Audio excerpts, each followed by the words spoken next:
90-day success plan, planning out your business in 90-day spurts. Hi, I'm Lucy Griffiths, and I've been in business about 9 years now, and one of the best things that I've really learned about managing my time in business and managing life is to plan out my business in quarters. So you could do the quarter of each year, so January until the end of March, and then go on throughout the year. Or it might be that quarters, those 90 days that work best for you, whether it's fitting around school time and holidays or vacations. So work out what quarter those 90 days is best for you. But I like to chunk my time into those and really have focused goals within that time. Now, why does this matter? Because when you have a focused window, you are more likely to deliver something rather than sort of ambling along, not being focused on that goal. So within 90 days, it has got to be something that is achievable, that is measurable, but you know that within that 90 days, you're going to deliver that goal or get close to delivering, even if you don't quite deliver. And for me, I like to think of no more than 3 big tasks or projects that I want to do within that time frame. So it might be that I'm working on a new book proposal, or it might be to launch a course, or perhaps it's create a new course. So you're really thinking, what are my key objectives within this quarter? And only have 3. No more than 3, because if you start having a list of 10, it's not going to happen. So you can say within your year, okay, these are the 10 things that I want to do, but within this quarter, I'm going to do this thing. And it might be that you're just focused on one thing, but it's a big core project that you really want to deliver on. So make sure that it's something that is achievable, that you can absolutely get close to finishing it within that quarter. And so then you can break it down further. So then within that quarter, you can then say, okay, I'm gonna look at the first 30 days. What am I gonna do in that first 30 days and measure this out? Now, if I then look at my productivity within those 90 days, I will really try and work out, right, when am I being the most efficient, getting things done rather than just ticking things off a list. And it's really important, and I've got another video on this about productivity versus profit, because actually at the end of the day, you can be busy. As entrepreneurs, as solopreneurs, it's really easy to be busy doing stuff for busyness sake rather than doing things that are actually going to really make a difference. And so I will look at something like, what is that core objective? And I will look at the key things within my business. So for me, the other day, I was working on a new webinar. So this is an evergreen webinar. So I know that once I've got that nailed, that webinar is going to sell again and again and again. So actually to spend a decent amount of time on this is something that is going to deliver sales and profitability. If it was something that's like, oh, let's write a blog post. As much as a blog post is really useful, it is not going to be absolutely changing the dynamic of the business, shifting the business forward. It's a nice to have thing.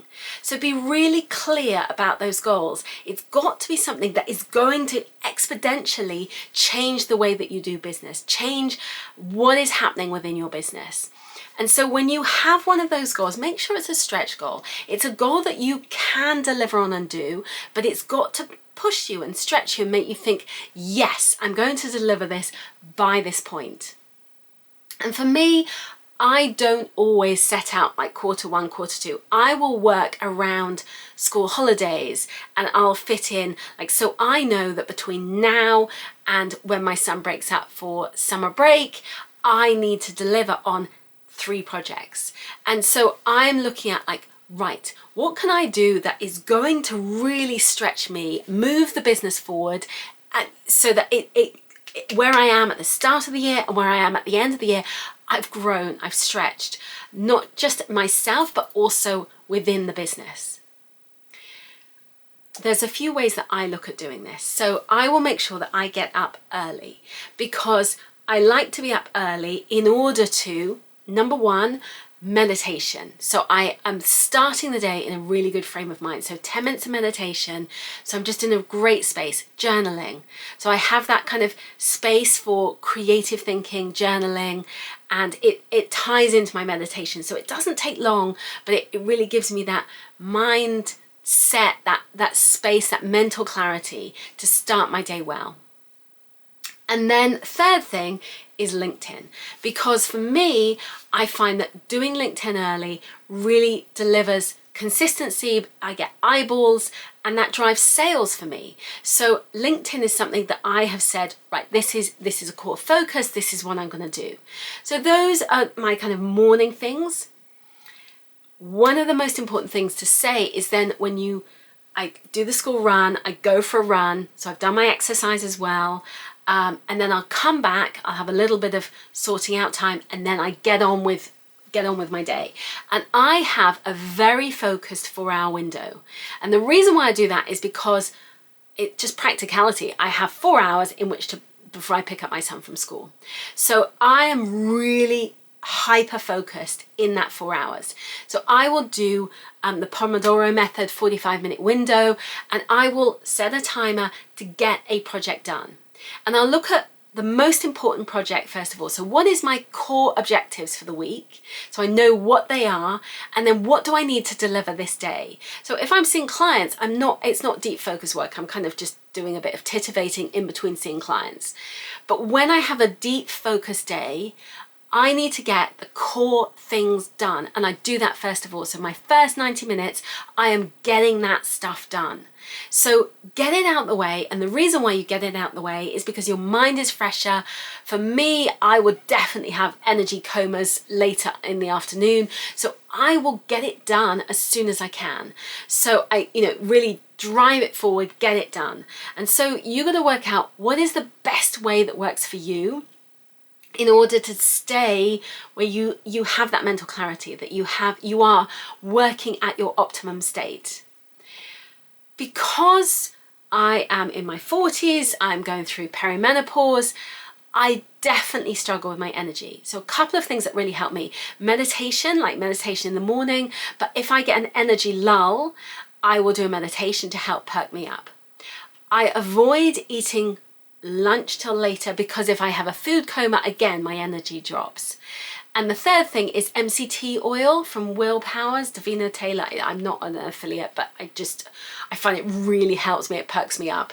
And so those things can kind of help me with just general energy to stay focused. But if I've got that timer going and I'm like just on it, I'm more likely to stay on top of things. Otherwise, you'll see me nodding off, because, I don't sleep that well at night.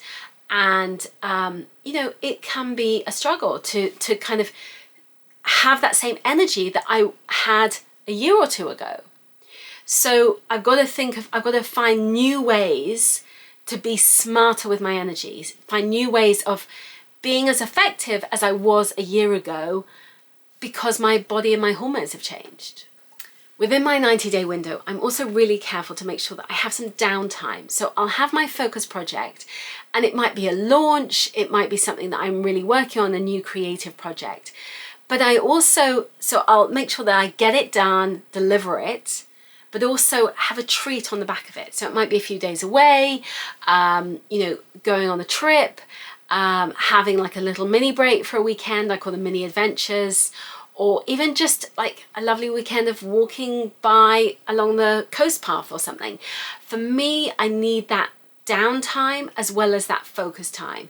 And I'm more creative when I have that downtime. And I really find that when I allow myself not to be on it all the time, so I have my kind of on it, focus, delivered time, but I also will allow myself to have that flow and that creative energy. Because when I have that creative energy, I actually am more in tune. I'm kind of connecting in with spirit. And when I do this, I'm more creative. I have better ideas. And so the other part of me is kind of almost the alpha hustle striving. But if I'm connecting into my flow and that sort of divine feminine energy, then I'm more creative. I have better ideas. And so I don't have to work as hard because things just naturally happen. They flow and they come to me, and I'm presented with opportunities. I'm like, oh wow, great, yes, would love to do that. And so if you can tap into your flow, everything else flows from it. So allow yourself within this kind of sort of hyper-focused window, also allow yourself that time for the quietness, for the flow, when things come to you and they magically happen, rather than you pushing and striving. Another core thing when it comes to that 90-day window is, I think, really looking at your peer group. Who are you hanging out with? We are the sum of the people that we spend the most time with. So the 5 people that we spend most time with. And so really being careful about who you let into your life, who sucks your energy and who like reverberates and gives you energy and joy. And so I've been really careful over the past few years to weed out the energy suckers and to focus on the radiators, the people that bring me joy and share positivity. Because if they are bringing joy and positivity, then actually you are going to be happier, and you're going to come up with, be fizzing with ideas and energy, and you'll get more done than if you feel like, oh, I feel so drained. So really pick who your people are. And you look at some of the most successful people in the world. How do they spend their time? What are they focused on? And, those people who are hyper-focused, who get stuff done, look at what they're doing. Like, mirror what they're doing, how they work, how they live their lives. Because sometimes we can be busy for the sake of being busy, rather than being smart about the way that we work. And so look at the people within your industry, the people who are the most successful, and start reflecting how they are performing and operating. Start tapping into the way that they work, perhaps connecting with them, getting to know them, and then really understanding how they're working so that you can also, you're not going to copy that way of working, you're going to adapt and modify to find your own way. But you can certainly start mirroring some of those behaviors and patterns in order to show up in the best way possible and for you to really step into the person that you want to be. Because at the end of the day, we are chameleons. As humans, we change our bodies within 7 years. All our organs, all the skin, all the tissue in our bodies changes every 7 years. So there's no reason that we can't change. There's no reason that we can't change the outlook, the dynamic of us, of our business, of our lives. But it starts with us and our mindset and the belief that anything and everything can change if we want it to. I was talking to a friend last night, and he was talking about his mother, saying how she always wanted to change. I wanted a career, but didn't believe that it was a career, that she could have a career. Women like me don't have a career. And what are your beliefs that are holding you back? What are your beliefs that are making you feel like you are somehow less than, that this is, you accept the life that you lead now? If you're not happy with your life, you can look at each component and change it. You can make the difference, but it's down to you and the choices and the desires that you have. Thank you so much for watching. Wishing you a wonderful day. If you like this video, I'd love you to subscribe. Please click on the link below to subscribe, and hope to see you again soon. Thanks so much for watching. Bye, bye, bye.